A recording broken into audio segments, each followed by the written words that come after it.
Three, two, one. You ready? Listening to the Real Pineapple Podcast Network.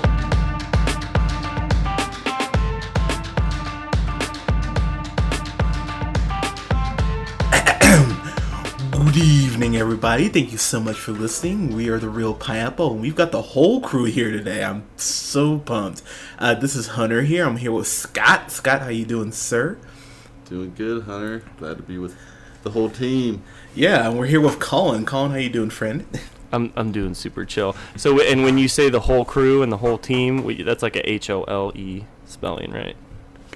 Correct. Yeah, whole team, not WHO. That'd be stupid. We're feeling frisky today. Yeah, dude, we're the whole team. This is gonna descend very quickly. Team holes, if you will. Team. Yeah, as we're getting ready to talk about a show about teenagers, that's what we Everybody saw the explicit symbol on the podcast before they started listening, right? You knew what you were getting into. Yeah, you know, it's actually funny, just real quick. We're talking about Stranger Things 2, by the way.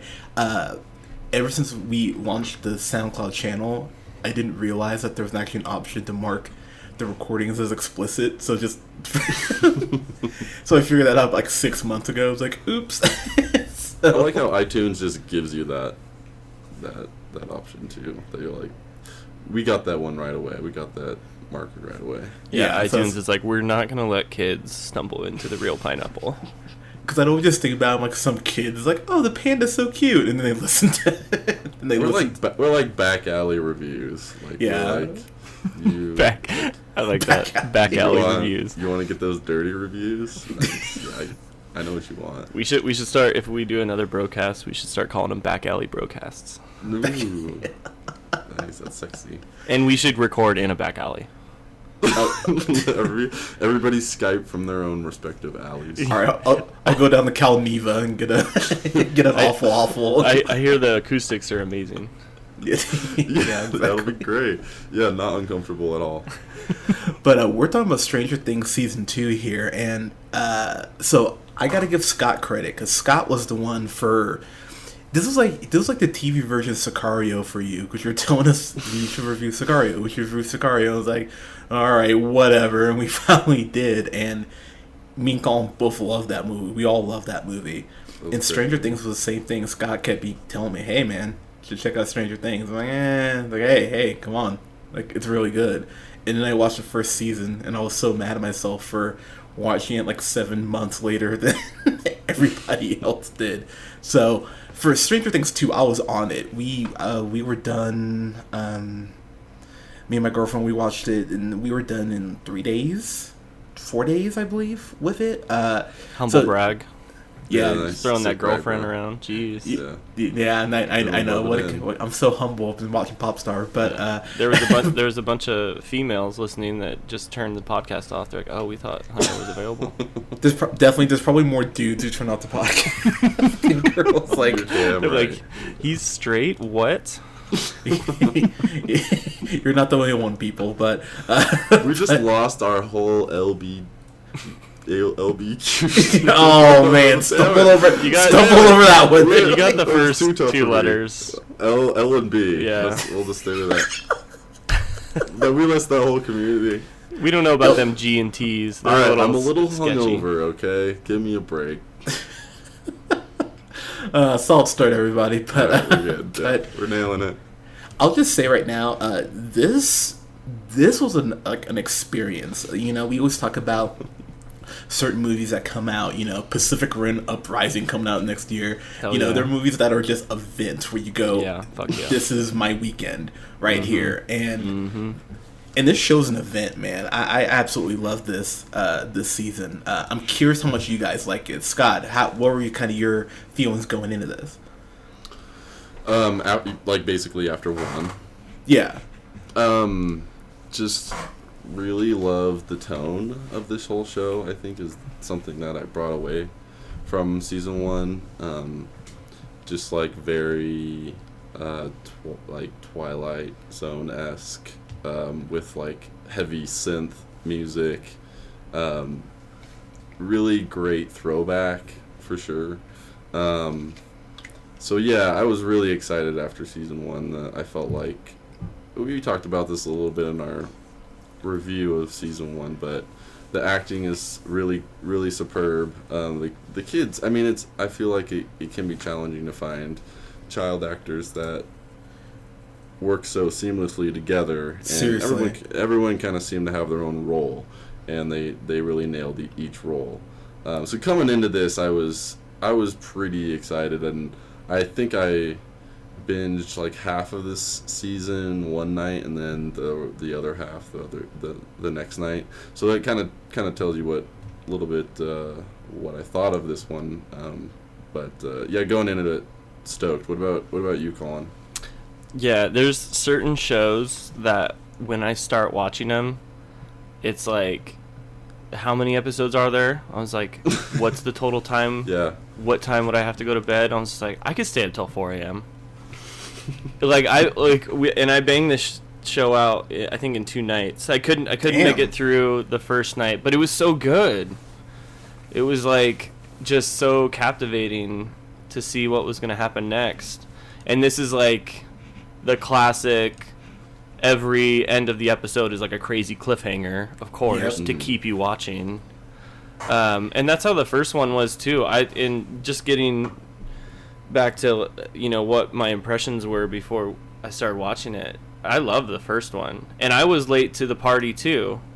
I remember like when it first came out, a bunch of people at my work were like, "Dude, you got to watch Stranger Things." And I was just like, "Yeah, whatever. Don't tell me what to watch. I'm a cool critic. You're just some employee here. You don't know what. You don't know." what's And good. then and then when I finally watched it, like it's just so interesting, and of course it's paying homage to the great movies of the 80s, especially like those Steven Spielberg movies, like Close Encounters of the Third Kind, and Good, proud of you. Good job. Sorry, good. yeah, or like E.T. Of course, it has a lot of E.T. in there. Like Eleven's like kind of like E.T. in a way. It's the alien, kind of crazy anomaly type person that's found by these kids, and they feel like they're very protective over this person. Dude, I love the first season, and yeah, first episode in, you get hit with a whole new, wave of problems that you see is on the horizon. How'd you think? What were you thinking watching that first episode? Did you like the direction that the second season seemed like it was going, Hunter? So this is what I'll say. I will say that I think, how do I put this? I think there are things that about this that takes some risks on. The fact that Elle comes back and she's not really reunited with the group until late episode 7, so she's only with them for like no, episode 7's her own episode, so yeah, like I think there's a lot here that if you wanted to say like, oh, I don't like that, you could if you wanted. The first cliffhanger though of the first episode is you find out Eleven's living with the sheriff, the homeboy, right? Yeah, That was pretty Hopper. crazy. Yeah, our new Hellboy, by the way. I'm so pumped for He's David Hellboy? Harbour. He's playing Hellboy in the reboot, and I'm stoked as shit for that. So Nice. it's funny you bring that up. I would just say that was my favorite part of the season, was the interaction between Hopper and Yeah, Elle. they did a really good job. Like it really does carry the show, and a lot of their stuff are these quiet moments, but and I want to give Millie Bobby Brown, which is just a coolest name too. She carries. I think she might be the second best actor out of the kids. I'll mention who I think the best kid actor is out of the group, but the scenes with her and Hopper are so good. And the first initial scene where you see her looking like Curly Sue, which I was just like, that's so cute. And then they're playing off each other, and he's telling her like, hey, you know, you gotta have dinner before you have your egos, and just being like a super chill like dad to her, and it was really cool to see. Was it strange to anybody else seeing her with hair? It just like looked like she had a wig on, because I was so used to seeing her like buzzed. Right. But it was like, you look too much like a girl. It did surprise me. And that was like one of the running jokes of the first season, was that like everybody thought she was a boy. Right. Yeah, very very Ripley-ish originally, so it was weird to see her. I thought the same thing, that it was just a wig, but yeah, she has that hair the whole season, really. So yeah. So I'll say, I think tone-wise, this establishes itself way quicker, and I think also that while you could make that point that Elle not being with the group until second last episode, that's kind of irritating. It does work out so well the way they tie everything together, which is the biggest feat, honestly, and the biggest compliment I can give this show, because there's the arc with Elle, and full spoilers, by the way, in case I didn't say that. So there's a point where Elle finds out about her mom, and she goes on a trip to go see her mom. There's a Dusty, Lucas, and what's the guy? Steve, right? Yeah, Steve. Yeah, dude, that was my favorite great. Story arc. Was it really? Okay. Dustin and Steve, like them two together, was like, those were my favorite scenes. Those guys it was were so hilarious. unexpected. Like I would have never pictured that it would have turned that way, where he befriends them basically and is like a total like nice guy. Yeah. After being a complete douche basically for most of the first season. Yeah, So, and I think they just like, they really liked his character. Like, they're like, we like Steve, but he doesn't really have a place in this story anymore, because now Nancy and Jonathan are together. They have their own thing going on. He's got the quintessential like 80s look too. Yeah, you know what I mean? the like, big hair. He's got the big hair. He's like got the jean jacket, and like he's just got that look. It's like, we got to keep. I feel like he's got like the look. exactly what you're. He's got. I feel like you hit it on the head when I think they're like, we got to find a place for this guy. Have to, and they struck pairing him up gold with with him and Dustin, dude. Dustin's my favorite character. Okay, so He's I'm so happy funny. I'm happy you brought that up. I fucking hated Dustin this season. He pissed me off so bad. Dustin? Just because he had the little alien guy? Yeah, I was like, you dumb fucker. I was so mad. But he was always funny doing it, though. I couldn't. So I That thought was probably the most predictable part of this season. Was what like eventually kind of came from this creature that Dustin is keeping. Yeah, and I think what frustrated me more is that there are so many points where Mike and the group were like, what is it called? The little, oh my god, what's the name of the creature? I'm totally blanking right now. I don't know. It was. I don't know either. I think he gave it a name, right? What did he name it? Oh, Gilgamesh or something? Not. Gorgamesh or something like that. Yeah, Gorgie. Isn't it like Gorgie? Something like that. Yeah. But he ends up like taking care of it and feeding it nougat, and people are losing their minds. By the way, whoever knows what the character, like the name of that thing is like they're listening to this like screaming into the podcast, just like yelling the name of it. He's like, you have a computer in front of you. Yeah. Just look it like up. I don't know. How do you find that? I don't know. What? No, it's too much work. Yeah, I don't know how to use Google. Look it up yourselves. Quit being so lazy. Well, I remember he initially calls it a polywog. Yeah. It What is doesn't it? matter. This is. I remember the dummy dogs. Wasn't the Dutch Gang something like that? No. Dart. That's what he called it. He called it Dart. Yeah, there you go. Boom, Yeah, there we called go. Him, he called Hooray. him Dart. All right, cool. Now I'm gonna stop yelling ass. But he just He killed the cat. Yeah. I did love that, because I love when people can You love killing cats?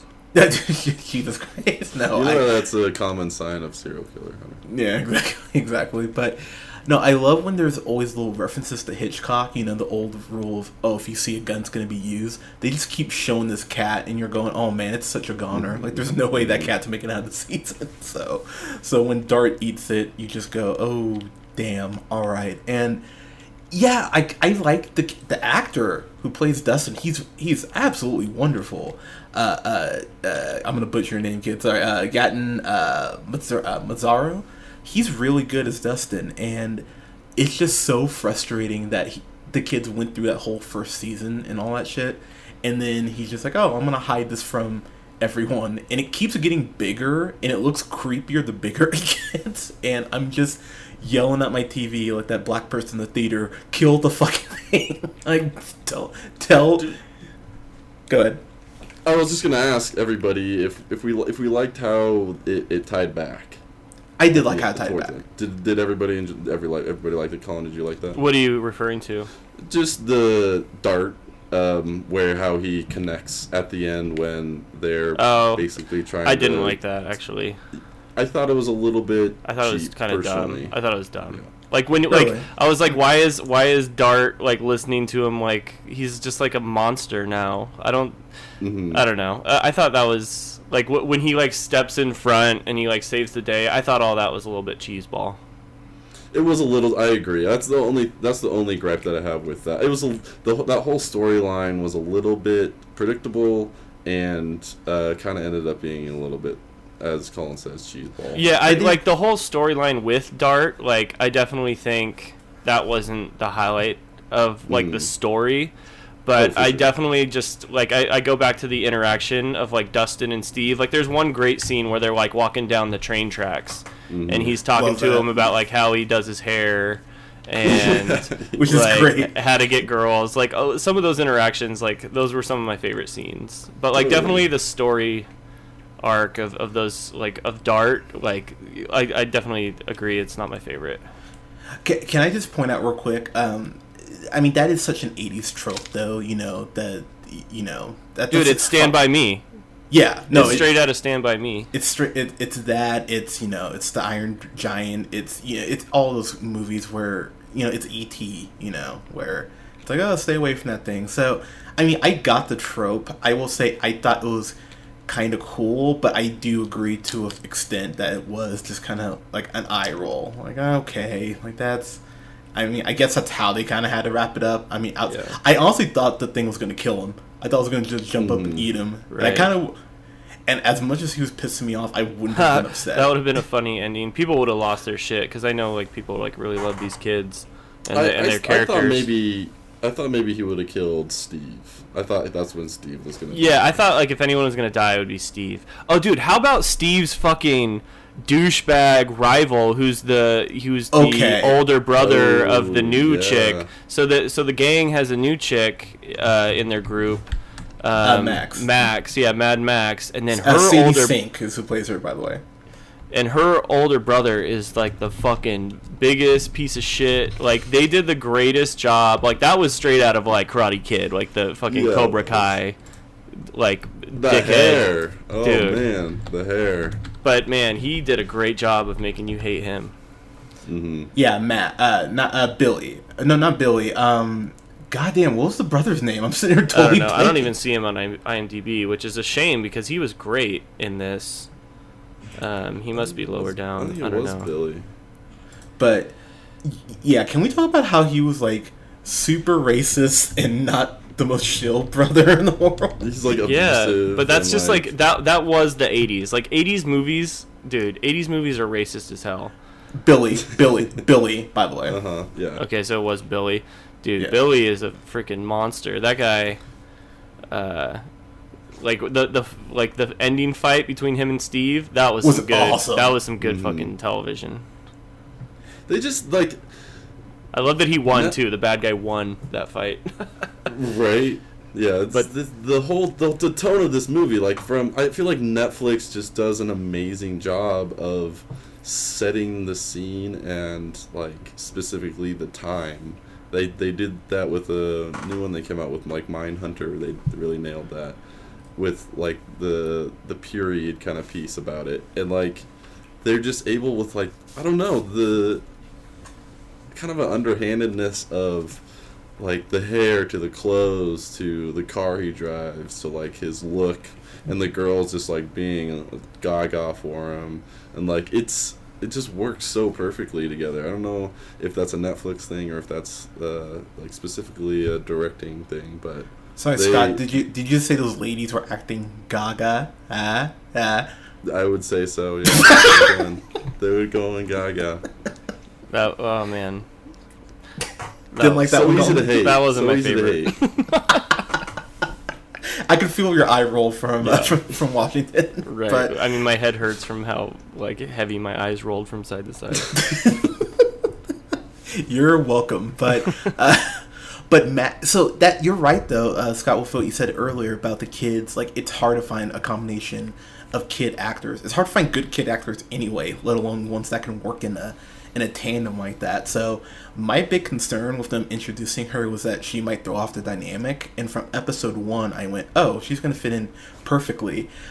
Can I say outside of Hopper and Elle's adventure, I was so happy they gave Caleb McLaughlin, who played Lucas, more to do, because I thought they pulled a Peanuts with him with like Franklin, where like every time he would go to talk, they'd like cut away to Will or somebody. I'm like, God damn it, let him talk. So I was happy they gave Lucas something to do. Did you like the joke when they were all dressed up as Ghostbusters that he didn't want to be the Black Ghostbuster?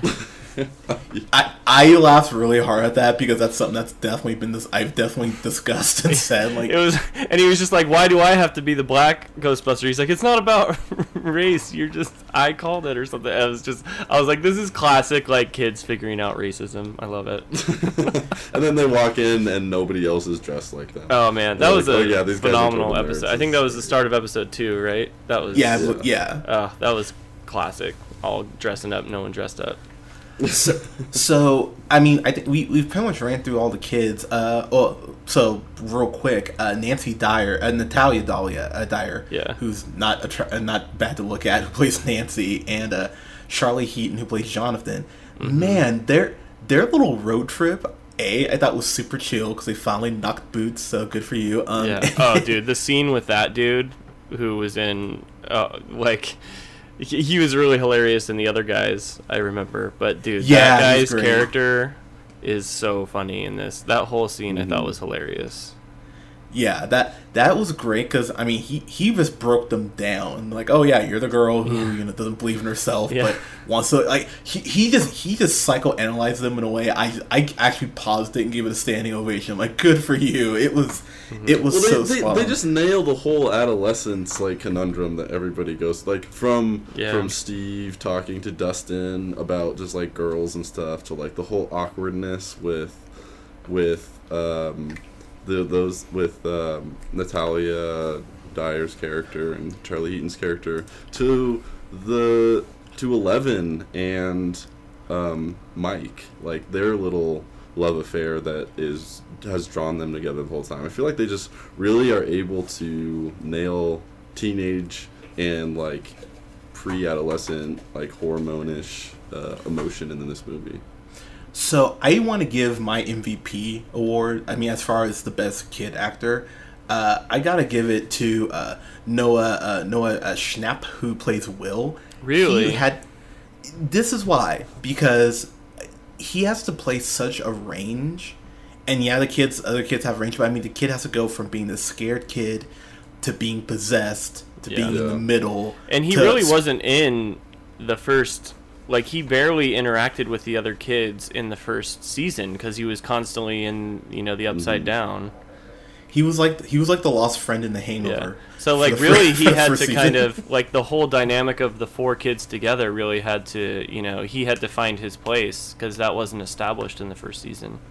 Yeah, so, I mean, it's really crazy to see him really get a chance to show out. The very end episode, where he's possessed and they're like basically exercising the exercise the demons.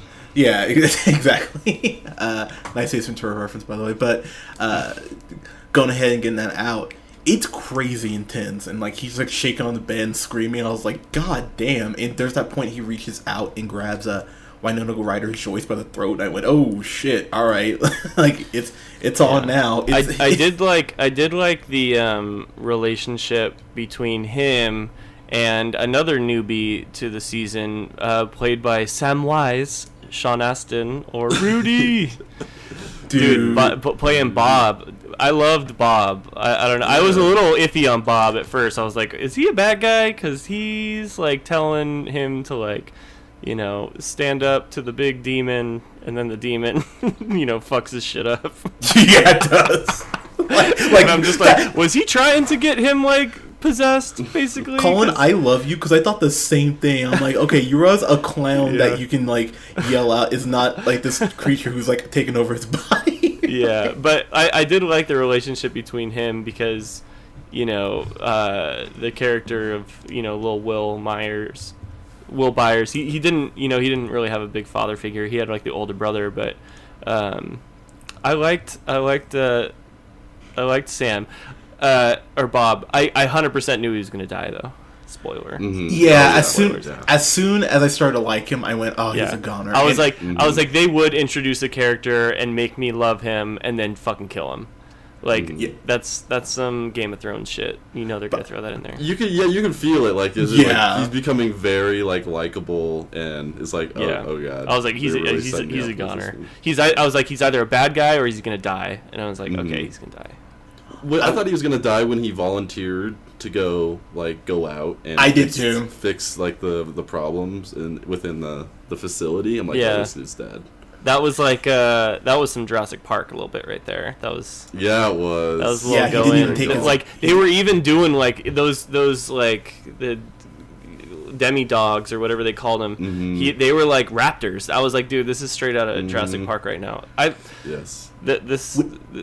love the Duffer Brothers for the way they just were like, we're just gonna make a series and it's just gonna have like a bunch of like little wink wink nod nod nudge nudge like back to your favorite things that movies. Everybody loves, you know, like people already love, like there's so much nostalgia already built into all of these devices that like people might not even realize it. People might get hit by these scenes and they're just like, I love that scene, I don't really know why, and it's like, yeah, because you fucking loved it when you were a little kid.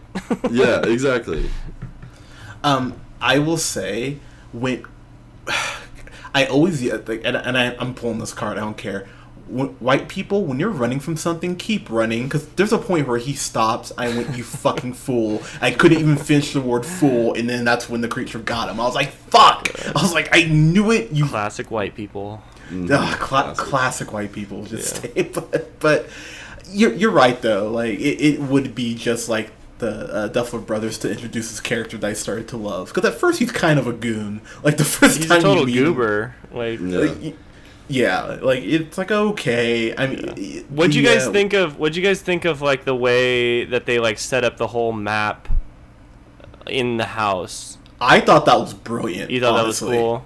Yeah. I love that, because you're sitting there and you're like, why do these drawings matter? Yeah. And there's so many of them. I went, okay. And they do a good job, like, kind of first episode, establishing that he's, like, a nerd. Like an uber nerd, which is one reason I loved him so much. Uh-huh. So when he comes over with puzzles, it doesn't seem out of the ordinary. And as soon as they showed the puzzle boxes, I went, oh, he's going to figure it out. And it wasn't a big leap in logic, since they'd established the character already. So, yeah, I enjoyed that. I have a feeling that maybe you didn't, or... No, it's not that I didn't enjoy it. I thought it was like the first, like one of the most iconic things about the first season was the Christmas lights and all the letters, and that's how Will started communicating with his mom. Like that's an iconic, like you see all the Christmas lights with a bunch of letters, and you're just like, oh, that's Stranger Things. Like that's classic. That will always be kind of like, you know, a staple of the series. And I thought they were kind of looking for something like that. They're like, okay, we want something iconic again. I thought it fell short to like how iconic the Christmas lights with the letters is, because that thing's just fucking badass. But I thought it was good.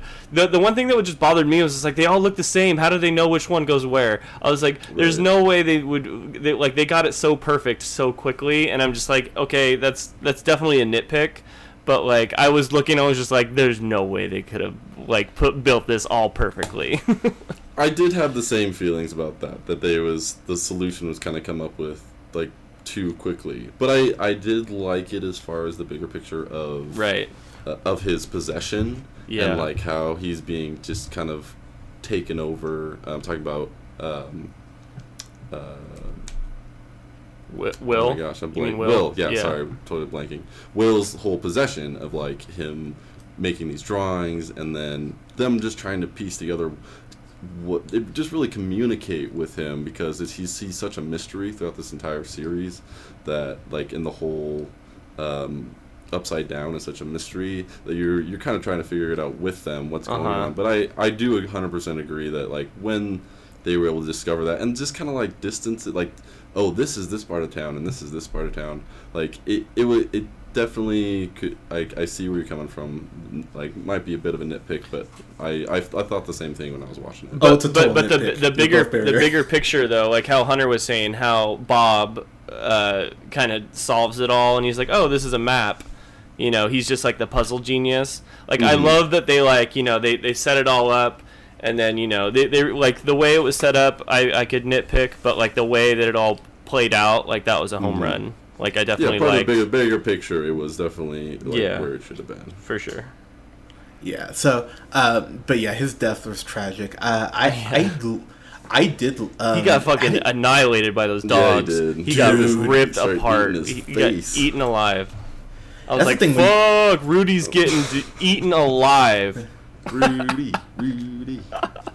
When things are when deaths occur in here, it is really unpleasant. That is something that's something I love. Can I just say real quick, at being a big sci-fi fan as a kid, I love the scene where Will opens up the door and sees the creature, because that's straight out of Close Encounters, and I just thought that was fucking awesome. That was just a great Easter egg. For sure. So just wanted to throw that real quick. But so I am gonna say, if there is a complaint to have, I think it'll be with episode, I believe it's episode 7, which is where it's what I've deemed the X-Men episode. Dude, I was so curious to see what you thought of that. So you didn't like it? So here's my thing. Because it's totally X-Men. It's totally X-Men. It's the best way to describe it. I mean, it really is like straight X-Men First Class, because there's even that scene where she goes, "You need to move this bus." And I went, "Oh, that's like moving a saddle." That's funny. But it's true though. It's like straight. Right. It's like straight X-Men First Class. Yeah, you're right. And I get why people don't like it, but honestly, for me, I really enjoyed it. Yeah. Okay, so you actually liked it, but you were saying so you set that up like it was a complaint though, or you just saying you've heard people say they don't like it. Oh yeah, I've heard people complain about that. But episode. You like it. And my whole thing is, we need to get more of Elle's backstory. I think you get a decent amount when she goes to visit her mom. Yeah. But it was cool to learn more about the organization, the government, and how they're hiding it. And they definitely left her sister 8 alive, which I definitely don't think is unintentional for next season. Yeah. And that could be. What was her power again? She could like get into people's minds. Is that right? Yeah. See what she wanted. Like manipulate your mind. She was kind of like Professor X a little bit. Exactly. Yeah. So it's very X-Men. So just a little bit, or exactly the same. So when I saw people complaining about it, I went, okay, like I get it, but I still enjoyed the shit out of that episode, and it was cool to see Elle get kind of a Joan Jett like makeover. I thought that was actually pretty awesome. I disagree. I didn't like that. That was probably, I think that whole like find your powers deal was here we go. probably my least favorite episode. God, not to you're never happy. Oh my. They went to go rob a place, right? Where were they robbing? Shit, didn't they steal stuff from the liquor store, if memory serves? I don't remember. But sorry, not to cut you off, Scott. What were you saying? No, you're fine. No, I don't. I'm just trying to think. It was probably, like you said, very X-Men. I don't know, the look really threw me off. I was just like, I'm just not used to her being like that in my head. She's more of like the timid, and that was kind of like her coming out party, so to speak, where she's like changed. I want Just I want the world to know. I got to let it. Sorry, go ahead. Pitches. I got to move this truck with my Nice. powers. Yeah. Okay, I'm done. You got another verse. Yeah. No, I'm good. I don't know anymore. Well done. But I mean, it was still enjoyable. Like, I still had a good time. It wasn't just to say it wasn't my favorite episode. Yeah. But something I did like was one of the side storylines was like the Beth throwback, like finding her body, like kind of a little bit of resolution on that story. And Oh, then, for Barb, yeah. what did I say, Beth? Oh, You said Beth, Barb. Oh, Beth. Barb. Oh, Beth. Don't you Shut know up. that? Shut the You fuck know up. Beth. Shut the fuck up. Keep going.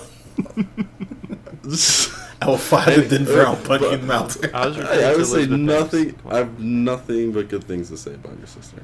God damn it. Keep going. But Barb is. I like that they included like her parents and they kind of tied that into it. There's just it's such a complete series. Like they tie up all the loose ends. They really try to find resolution, or they at least maintain a lot of these storylines because they have quite a few going, and they're able to elaborate on them and make them better, and you kind of get a little more insight in. It's because going from one season to the next, I was definitely interested to see where they're going to be going and where they're going to take it, and especially because where they hit such a home run with the first season, them being able to elaborate on a lot of these storylines, like the Barb storyline. I think that's what really makes this show shine. And going on that episode, I think it was 7. Is that what it was, Hunter? Is that what Yeah, we please, decided? episode 7. So I thought like one of the main storylines that they really nailed was like, you know, what at the end of the first season I was just like, so but really what's the deal with 11? Like, where's she come from? Like what's all this business with 11? And like I like that they like were very quick. They're like, okay, like we're going to address 11's history, and we're going to do it by 11 wanting to figure it out for herself. Like as like a fan of the show, I'm like, I want to know more about 11. And they do a great job. They're just like, 11 wants to find out more about herself and her history. So I was definitely torn on that episode because it is like some of it is like very X-Men kind of cheesy, but at the same time I'm just like, I like knowing that like, okay, she met one of the other girls from the facility. Like I like that she's finding out like, what happened to her mom. She's finding out like how she came to be, get situated in this facility that's been abusing her and doing all these experiments. So like I definitely really like that, and I like the way it all tied together too at the end, where she was just like, you know what, like once she kind of figured out like where I came from, and then she like kind of like realized like what she had. She's like, oh well, I have this guy that wants to be like a father figure for me and protect me, and then I also have my friends, and I'm gonna go kiss Mike on the mouth. That's a really weird way of phrasing that. But the scene where she snaps, like her and Hopper just get into the shouting contest, I went, okay. I was like, all right, now we're cooking with gas. I was like, god damn. I really enjoyed that scene. And you're right, though. I think establishing her backstory, it is really not only important, but it was really it was needed to flush the show out.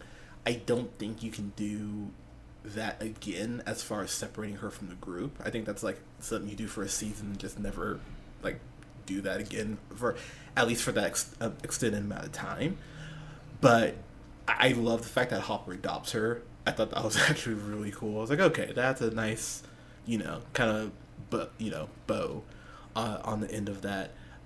We haven't mentioned, but Paul Reiser from Mad About You plays Dr. Owens. He's in here. He was awesome in this because he was such a fucking prick for the first 3 episodes, and then around episode like 5, he kind of goes, "Shit, we really fucked up here," and I love seeing him in this. I thought he was great.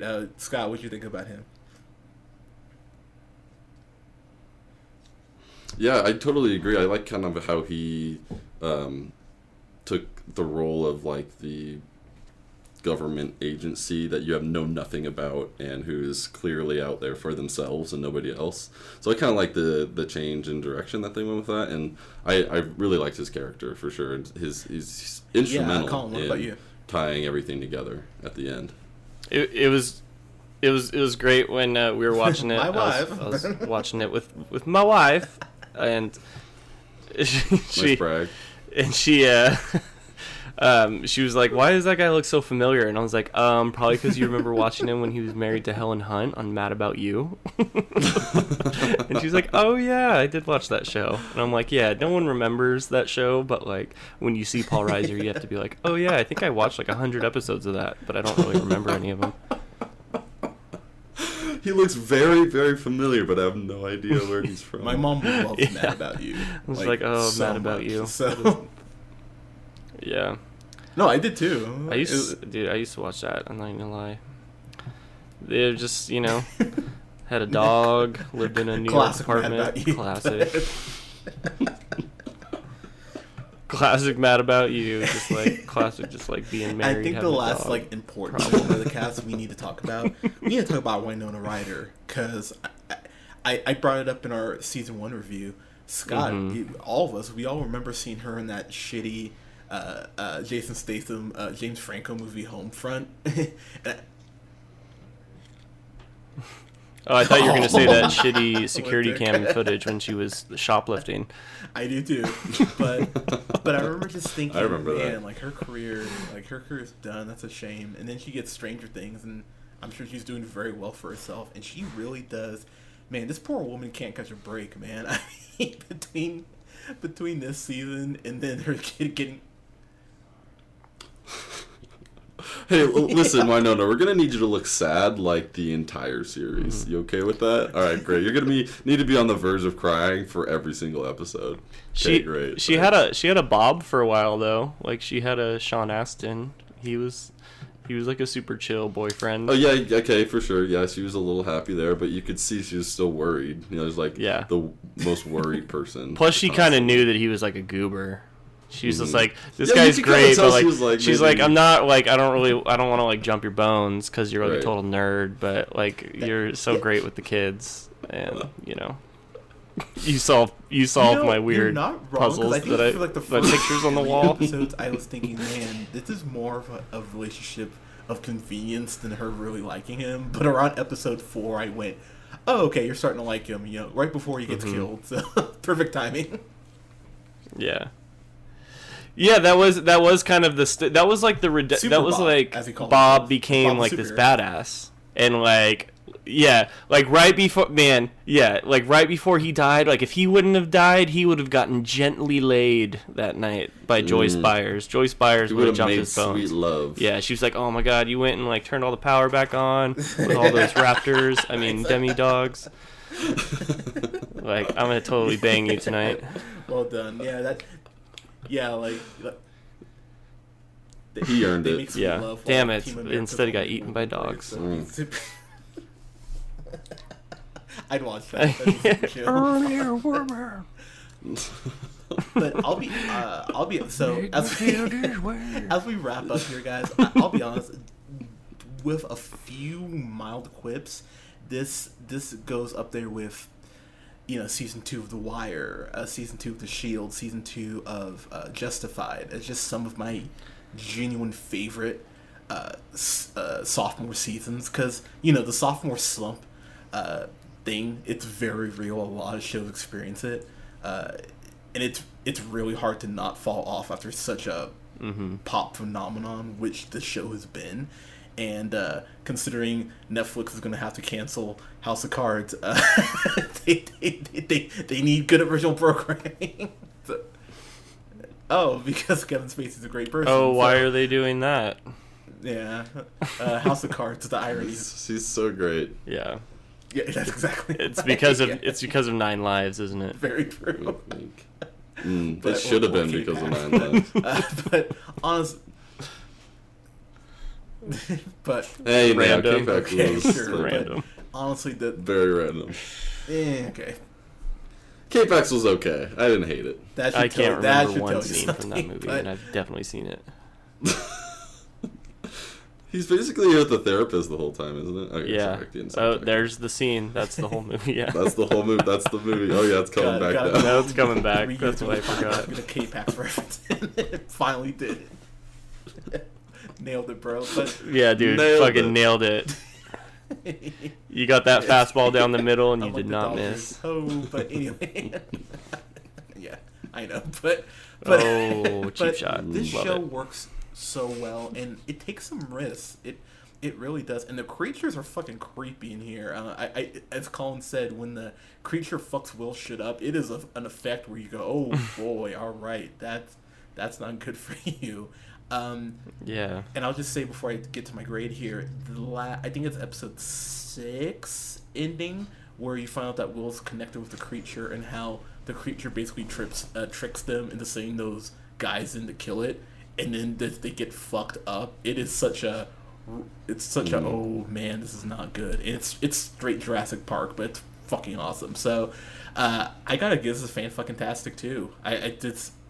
You're 2 for 2. I love this show. They announced season 3 yesterday, not surprising.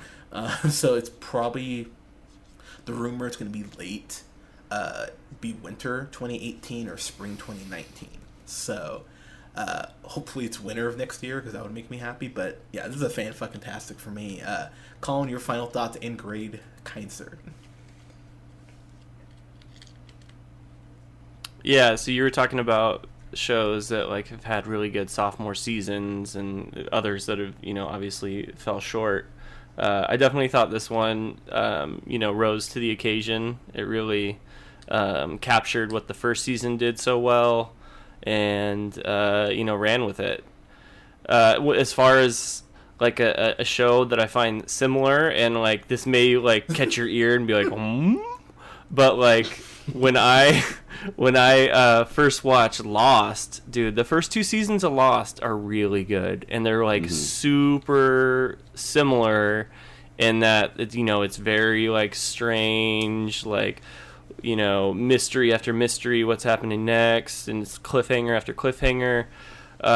Like that show, I remember watching like an absurd amount of episodes like in a night, and like probably seeing the sunrise one time being like, ooh, I probably need to go to bed. So like I got a similar feeling watching Stranger Things.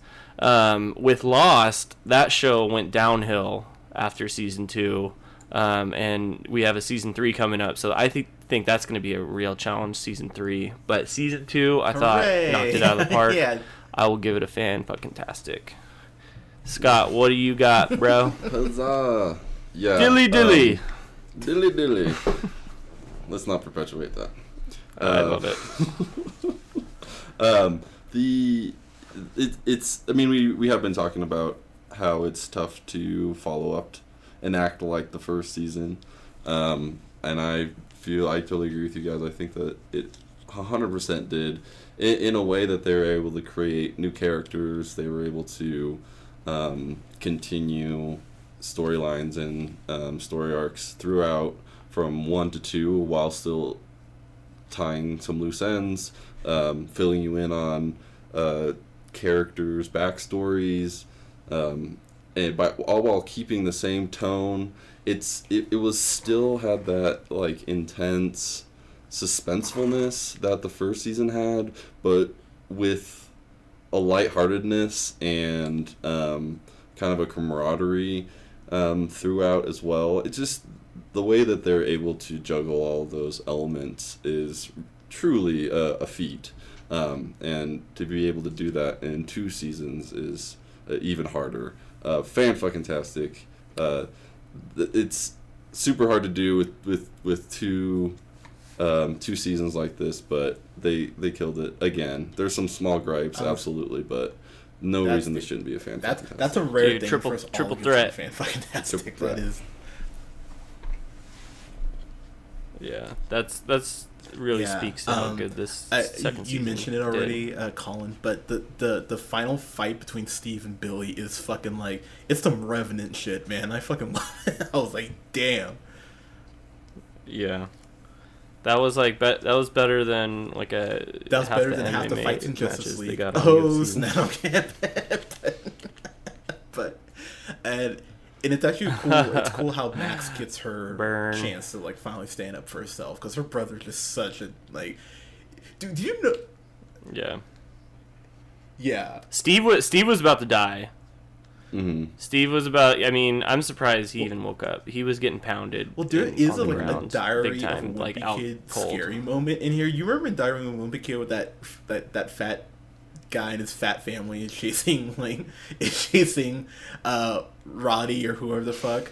Like they're chasing him, and you brought up the point of what's gonna happen. You know when the dad gets a hold of him. Totally. Billy grabs Lucas here, and I was like, "What is he about to do with him? He's about to punch this kid." It's like, oh my god, it's pretty fucked up, honestly. But it. Yeah. And I also thought, like, one quick note about his character too. I liked that they showed, like, you know, it's kind of like, you know, man, how could this guy be such a fucking asshole? But like, you know, it all just like shit flows downhill. You know, like you see the scene with his dad comes home, and you're just like, well, you know, there's the reason because his dad's, you know, beats the shit out of him.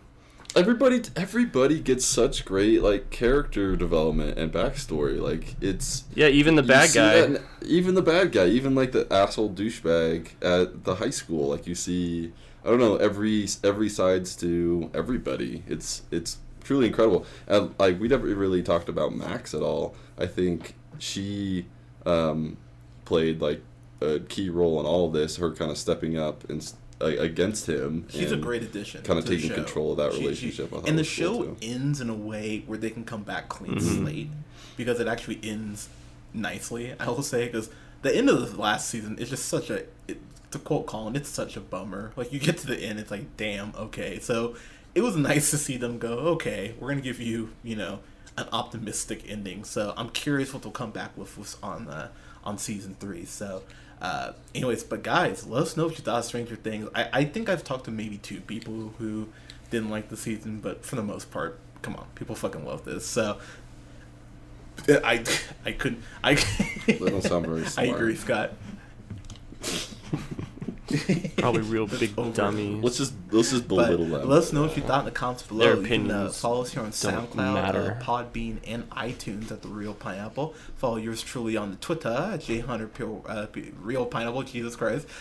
Like us on Facebook at The Real Pineapple. You can follow Scott on Twitter at, and you can follow Colin on Twitter at Newman the First. Guys, thank you so much for listening. We will each The Real O'Neill. We're gonna be reviewing a Christmas movie this weekend. We're all over the next couple weeks gonna pick one of our favorite Christmas movies to review as a group. So Scott's up first. So Scott, you'll have to think about what Christmas movie you want us to review. I already know what mine's gonna be. It's Jingle All the Way.